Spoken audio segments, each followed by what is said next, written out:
வணக்கம். ஒரு மாணவன் தன் குருக்கிட்ட போய், நீங்க சொல்றதெல்லாம் எனக்கு புரியுது, ஆனா வெறும் தியரி மட்டும் போதாது, அதை எனக்கு நேர்ல காட்ட முடியுமான்னு கேட்டா எப்படி இருக்கும்? அப்படி ஒரு அசாதாரணமான தருணத்தை பத்தி தான் நாம இன்னைக்கு பார்க்க போறோம். கிருஷ்ணர் அர்ஜுனனுக்கு காட்டின அந்த பிரபஞ்ச வடிவமான விஸ்வரூப தரிசனத்தை பத்தி தான் இந்த விளக்கம். நம்ம எல்லாருக்குமே இந்த அனுபவம் இருக்கும் இல்லையா? ஒரு விஷயத்த அறிவால நம்ம ஏத்துக்குவோம், நம்புவோம். ஆனா அத முழுசா நம்மால உணர முடியாம ஒரு சின்ன இடைவெளி இருந்துகிட்டே இருக்கும். கீதையில அர்ஜுனனும் இப்போ சரியா இதே மாதிரியான ஒரு கட்டத்துல தான் நிக்கிறான். பாருங்க, அர்ஜுனன் ஒரு சூப்பரான மாணவன். குருவான கிருஷ்ணர் சொல்ற ஒவ்வொரு வார்த்தையிலையும் அவனுக்கு முழு நம்பிக்கை இருக்கு. அதுல சந்தேகமே இல்ல. ஆனா அந்த தத்துவங்கள் எல்லாம் அவனோட மனதளவுல தான் நிக்குது. கடவுளோட அந்த எல்லையில்லாத மகிமைய அவனால முழுசா உள்வாங்கிக்க முடியல. தியரிக்கு ஒரு எல்லை இருக்கு இல்லையா, அந்த எல்லைய அவன் தொட்டுட்டான். இங்கதான் கிருஷ்ணர் ஒரு மிக சிறந்த குருவா நடந்துக்கிறார். தன் மாணவனோட அந்த தாகத்தை அவர் புரிஞ்சுக்கிறாரு. சரி, உனக்கு பிராக்டிக்கலா வேணுமா, காட்டுறேன் அப்படின்னு முடிவு பண்றாரு. அவர் காட்ட போறது ஏதோ ஒரு டெஸ்ட்லாம் கிடையாது. அது ஒரு நேரடி பாடம், ஒரு செயல்முறை விளக்கம், அந்த இறுதி உண்மையோட ஒரு முன்னோட்டம். அதுதான் விஸ்வரூப தர்சனம். இத சிம்பிளா ஒரு சினிமா ட்ரெய்லர் மாதிரி வச்சுக்கலாமே.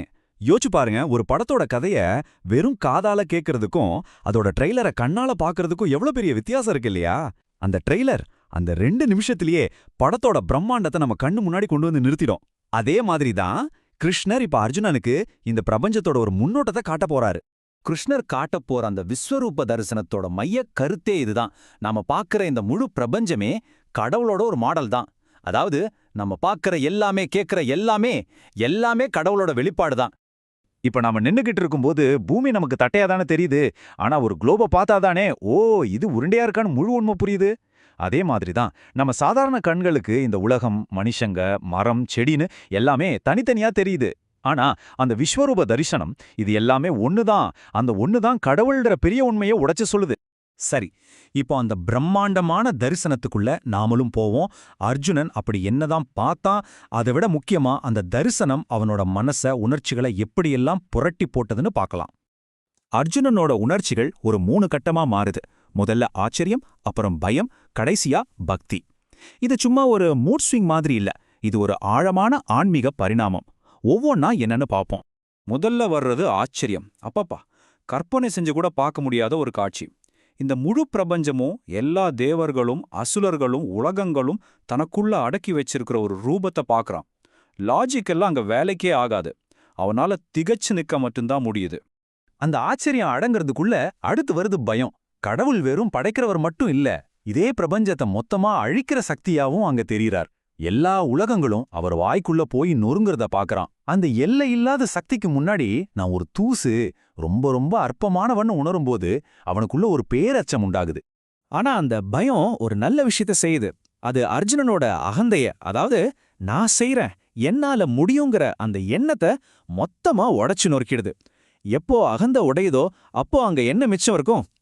தூய்மையான பக்தி, சரணாகதி. கடவுள்தான் உண்மையான எஜமானர்னு முழுசா ஏத்துக்கிற அந்த மனநிலை பிறக்குது. இதுதான் அந்த தரிசனத்தோட அல்டிமேட் பரிசு.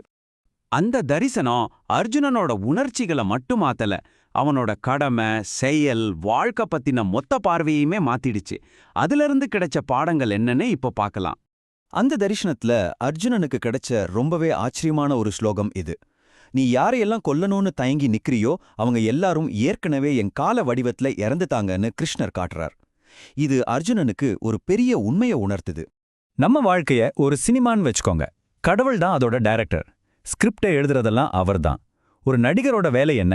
தனக்கு கொடுத்த ரோலை சூப்பரா நடிக்கிறதானே? அதே மாதிரி தான் வாழ்க்கையோட கதையை ஏற்கிறது கடவுள். நமக்கு கொடுக்கப்பட்ட பங்க, நம்ம கடமைய நாம விருப்பத்தோட முழு மனசோட செய்யணும், அவ்வளவுதான். இங்கதான் ஒரு அழகான முரண்பாடு இருக்கு. நமக்குன்னு ஃப்ரீ வில், அதாவது சுய விருப்பம் கொடுக்கப்பட்டிருக்கு. நாம எதை வேணா தேர்ந்தெடுக்கலாம். ஆனா அந்த சுதந்திரத்தோட உச்சபட்ச பயன்பாடு என்ன தெரியுமா? அந்த சுதந்திரத்தையும் நம்ம அகந்தையும் மனப்பூர்வமா இறைவனோட விருப்பத்துக்கிட்டு சரண்டர் பண்றதுதான். அர்ஜுனன் கத்துக்கிட்ட இந்த பாடம் அவனுக்கு மட்டும் இல்ல, நம்ம ஒவ்வொருத்தருக்குமே பொருந்தும். இந்த பிரம்மாண்டமான பிரபஞ்சத்துல நம்மளோட இடம் என்ன? அது ஒரு எளிமையான உதாரணம் மூலமா இப்ப புரிஞ்சுக்கலாம். நம்ம உடம்புல கோடிக்கணக்கான செல்கள், அதாவது உயிரணுக்கள் இருக்கு இல்லையா?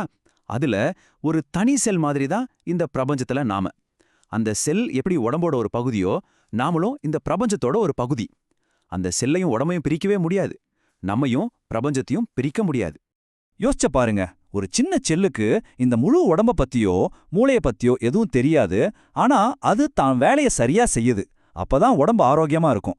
அதே மாதிரி நம்ம சின்ன அறிவுக்கு இந்த முழு பிரபஞ்சத்தோட நோக்கமும் புரியாது. ஆனா நாம நம்ம கடமைய சரியா செஞ்சா போதும். அந்த முழுமையோட விருப்பத்துக்கு நாம அடிபணியணும். இதே ரொம்ப ஆழமான ஒரு கருத்து. நம்ம உடம்புல தினமும் ஆயிரக்கணக்கான செல்கள் இறக்குது, புதுசா பிறக்குது. அதனால உடம்பு செத்து போறதில்ல. அதே மாதிரி ஒரு தனிப்பட்ட மனுஷனோட மரணம்ங்கிறது பிரபஞ்சத்தோட, அதாவது கடவுளோட மரணம் கிடையாது. நாம அந்த முழுமையோட ஒரு அங்கம்ங்கிறத உணரும்போது மரண பயம் தானா போயிடும். இங்க ஒரு சுவாரஸ்யமான கொஞ்சம் வித்தியாசமான கருத்து சொல்லப்படுது. அகந்தைய சரண்டர் பண்ணணும்னா முதல்ல சரண்டர் பண்றதுக்கு ஒரு வலுவான அகந்தை இருக்கணுமா. ஒரு பலவீனமான மன உறுதி இல்லாத ஆள் சரணடைறதுல எந்த அர்த்தமும் இல்ல. அது தப்பிச்சு ஓடுறது மாதிரி. முதல்ல மன வலிமையை வளர்த்துக்கணும், ஒரு வலுவான அகந்திய உருவாக்கணும், அதுக்கப்புறம் அதை இறைவனோட பாதத்துல சமர்ப்பிக்கணும். ஆக அர்ஜுனனோட தேடல் ஒரு முழுமைய அடைஞ்சது. நாம எல்லாரும் தனித்தனி இல்ல, நாம எல்லாரும் அந்த கடவுளோட முடிவே இல்லாத ஒரு பிரபஞ்ச நடனத்துல ஒரு சின்ன பகுதிங்கிற அந்த ஆழ்ந்த உண்மைய அவ அனுபவபூர்வமா உணர்ந்துகிட்டான். வெறும் அறிவா இருந்த விஷயம் இப்ப அவனுக்கு அனுபவமா மாறிடுச்சு. இந்த விளக்கத்தை ஒரு ஆழமான கேள்வியோட முடிச்சுக்கலாம். இறைவன் கிட்ட சரணடைறதுக்கு முன்னாடி நாம முதல்ல நம்மள மனதளவுல ரொம்ப வலிமையானவங்களா உருவாக்கிக்கணுமா? நம்ம அகந்தைய வளர்த்து அப்புறமா அதை அர்ப்பணிக்கணுமா? இத பத்தி நீங்க என்ன நினைக்கிறீங்க? யோசிச்சு பாருங்க. நன்றி.